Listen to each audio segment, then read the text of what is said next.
presentó una reclamación formal ante el gobierno por la interceptación y seguimiento ilegal. Denuncias señalan que el 90% de los casos permanece en total impunidad. Horas críticas hemos vivido aquí en el estado de Nuevo León a raíz de esta lucha contra el crimen organizado. Colombia, patrones de hostigamiento y persecución contra los defensores de derechos humanos. Según la campaña nacional e internacional por el derecho a defender los derechos humanos en Colombia, en los 6 primeros meses de 2010, 7 defensores fueron asesinados, 6 sufrieron atentados y 51 recibieron amenazas contra su vida e integridad. En México la situación no es diferente. En el último cuatrienio han sido asesinados 8 defensores y 34 periodistas. 8 comunicadores más se encuentran desaparecidos. Las zonas más peligrosas para defensores y periodistas son Tamaulipas, Coahuila, Sinaloa, Guerrero y Chiapas. Ante esta situación, Consejería en Proyectos ha iniciado acciones de intercambio de mecanismos de protección de defensores de derechos humanos de estos países para fortalecer sus estrategias en esta materia. PCS es una organización internacional no gubernamental de acompañamiento e incidencia. Defendemos los derechos humanos adentro de contextos de conflicto armado y frente a todo otro tipo de conflicto. Para nosotros, la protección de defensores y defensores de derechos humanos es fundamental a ese trabajo. Por eso hoy estamos en esta jornada de trabajo mirando las lecciones de las experiencias colombianas de defensa de los derechos humanos y compartiéndolas con colegas defensores de México. En México, como en Colombia, los defensores de derechos humanos son estigmatizados, perseguidos o asesinados por actores armados, crimen organizado o incluso por el propio Estado. La situación de los defensores de derechos humanos en México es una situación de criminalización. Al emitir 4 recomendaciones por violaciones graves de derechos fundamentales de la población civil por parte de militares, es una situación de hostigamiento constante y de invisibilización, dado que el contexto de violencia que se está viviendo en México hace que se minimicen o se maquillen las situaciones de riesgo a las que están expuestos. La Comisión Nacional de Derechos Humanos demandó al gobierno federal el retiro gradual del ejército de la lucha contra la delincuencia. Y cuando logran posicionar los temas o la persecución que están viviendo, son vistos como enemigos del Estado. Eso es por parte del Estado. En México hay 4 grandes carteles de la droga. Por parte de la delincuencia organizada, ha sido muy claro que no quieren que los defensores de los derechos humanos se metan dentro de su territorio. Se convirtieron este miércoles por la noche en una zona de guerra. Y amenazan a personas que están, supongamos, en casas de migrantes o en pequeños centros de derechos humanos, amenazan si hacen algunas acciones contra ellos, ¿no? Entre 1990 y 1995, 25 defensores fueron asesinados. Bueno, en nuestra situación de defensores de derechos humanos en Colombia hemos tenido que atravesar cuestiones muy complicadas. Una de ellas es la estigmatización, la generación desde el gobierno de una imagen pública de que nosotros somos delincuentes, que somos parte del terrorismo, de la guerrilla. Los traficantes de derechos humanos que se deberían de una vez por todas quitar su careta. Y eso ha hecho la base fundamental para poder atacarnos de manera impune, a través de desapariciones forzadas, ejecuciones extrajudiciales. Aparecer con sus ideas políticas y dejar esa cobardía de esconder sus ideas políticas detrás de los derechos humanos.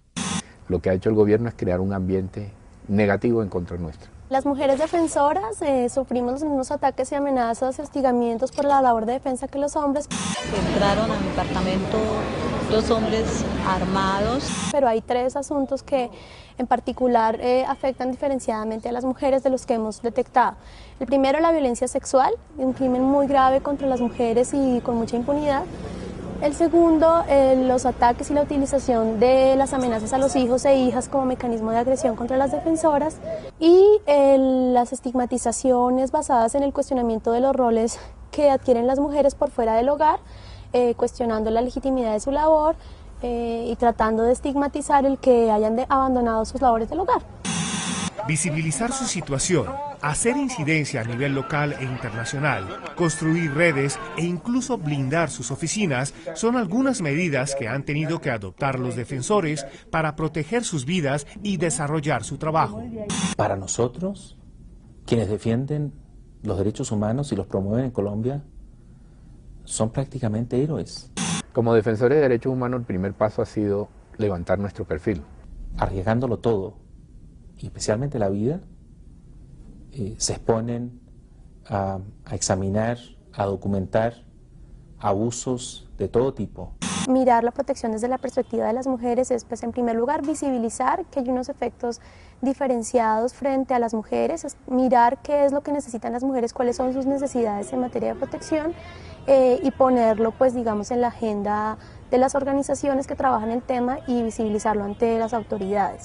Me dijeron que tenía 48 horas para que me fuera de Barranca Bermeja, que el cuento se me había acabado y que en efecto si no lo hacía mi familia iba a pagar las consecuencias. Y por ello hemos trabajado mucho ante la opinión pública, ante los medios de comunicación, para que nuestras denuncias no se queden en el ostracismo, sino que sean verdaderamente conocidas. Pasamos a Colombia, donde el año pasado fueron asesinados 32 defensores de derechos humanos. Es importante denunciar para poder presionar para que el Estado investigue los hechos, dé cuenta de los autores y los sancione. Luego de que nosotros salimos, fueron a preguntarnos personas que son reconocidos paramilitares. Y digamos para dejar también, pues, la memoria histórica de lo que está sucediendo.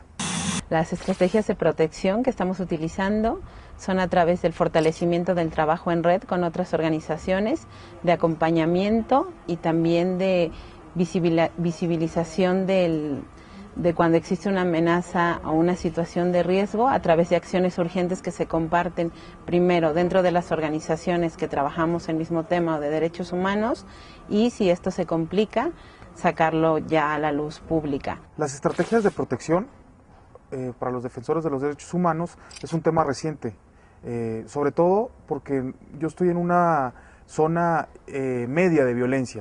El Comité de Derechos Humanos de Tabasco, CODUTAB, consideran que la pobreza y la falta de educación hacen presa fácil a los menores para ser reclutados por las células criminales. En México podríamos decir que hay 3 zonas de violencia fuerte, una muy alta, una intermedia.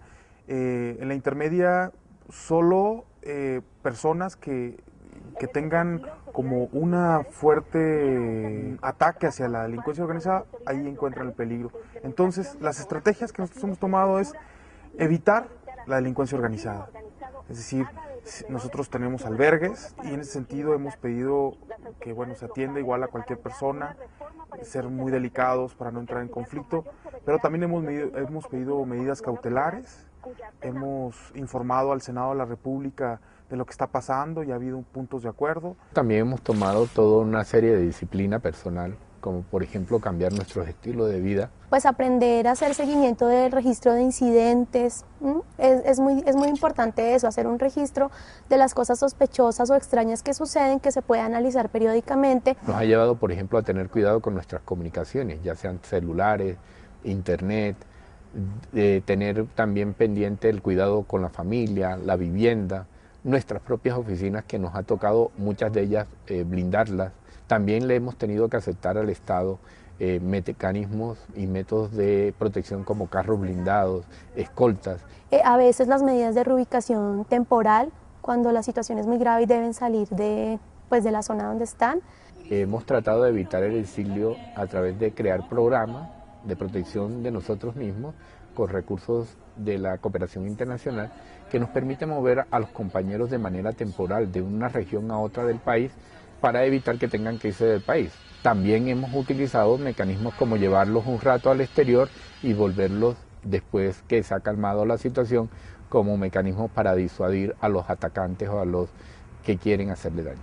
Ya institucionalmente, pues todo el cuidado de los medios impresos, de las computadoras, hemos reforzado no salir solos, sino siempre ir en pareja, ¿verdad? A las comunidades. también de vinculación y de trabajo con organismos internacionales, con organizaciones de derechos humanos en otros países y del estudio y del aprendizaje de las experiencias tanto de México en los diferentes contextos como de organizaciones que trabajan en otros países y en contextos similares o que han pasado por esas situaciones como sería el contexto en Colombia. Vamos en un debate que nos permite mantenernos juntos. Y lo otro ha sido el tema de la unificación, de unificarnos, de sentirnos parte de una misma cuestión, de una misma tarea, de una misma actividad. Eso ha permitido que desde nuestros discursos no favorezcamos de ninguna manera un ataque contra defensores de derechos humanos y nos autoprotejamos entre todos y todas. Ante este panorama, es importante que la sociedad tome conciencia de la importancia del trabajo de los defensores de derechos humanos y la comprensión de que la democracia solo se fortalecerá con plena vigencia de los derechos humanos, la superación de los conflictos, la erradicación de la impunidad, la justicia social y la organización de las víctimas. Miré con gran disimulo cuando me vi en el plato, caramba, faltaba la cabeza de mi sábalo. Ante este panorama, las organizaciones de derechos humanos tenemos mucho que seguir construyendo y construyendo esa esperanza, aparte de sensibilizar a la sociedad colombiana y a la comunidad internacional de cómo esta democracia se está cimentando sobre el crimen, cómo la impunidad no posibilita el ejercicio democrático de las libertades y cómo esta sociedad atemorizada y que vive en un mundo de fantasías tiene que despertar. Nuestros retos son iniciar un proceso de articulación de trabajo en la frontera norte, primero desde el reconocimiento de cuáles son los elementos que nos hacen más vulnerables, cuáles son los recursos con los que contamos y de posicionar el tema de la seguridad en una versión mucho más integral, no solo de la protección del equipo, del autocuidado, sino también del trabajo que realizamos hacia el exterior y de las personas con las que estamos trabajando, tomando en cuenta el contexto complejo en el que estamos ahora realizando nuestro trabajo.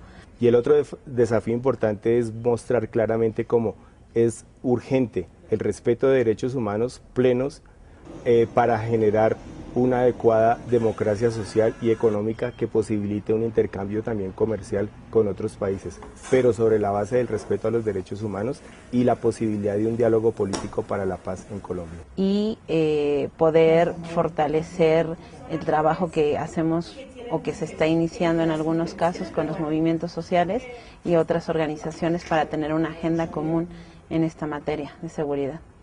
También hace parte de la agenda de estos defensores promover políticas públicas adecuadas para la defensa de los derechos humanos, el fortalecimiento de las comunidades en resistencia y exigir plenas garantías para su trabajo. Ambas experiencias, yo creo que el mirarse como en un espejo, ambas experiencias, sí sirve para mirar todos esos como aspectos que todavía faltan, sobre todo en el tema de que sean una agenda de la gente y no solo de un grupo pequeño, ¿no? Hablábamos de lo psicosocial y de cómo también hacer respuesta a los discursos estatales que hablan de derechos humanos, pero la realidad o las experiencias nos dicen que no siempre son discursos reales y que no hay realmente política pública de derechos humanos, tanto en México como en Colombia. La llamada ahí es a revisar pues todo el tema de, digamos, la política pública de protección. Son importantes los seminarios, son importantes las discusiones, pero mucho más importante consideramos es fortalecer las iniciativas que la población civil en las zonas urbanas y las zonas rurales está desarrollando en este país para proteger sus derechos a la vida, pero también para tratar de defender los territorios en los que ellos están habitando. Y ahí el valor adicional a estos encuentros es que esto se proyecte de manera constructiva con quienes son los sujetos de esos nuevos modelos de protección a su vida y al territorio. A futuro queremos seguir el diálogo entre Colombia, México y otros países en que estamos trabajando, siempre en la búsqueda de mejorar las estrategias de incidencia, de autoprotección, de protección para defensores en áreas rurales, para mujeres defensores, siempre buscando asegurar que tengan las condiciones para hacer su trabajo con plena libertad y sin amenaza y riesgo.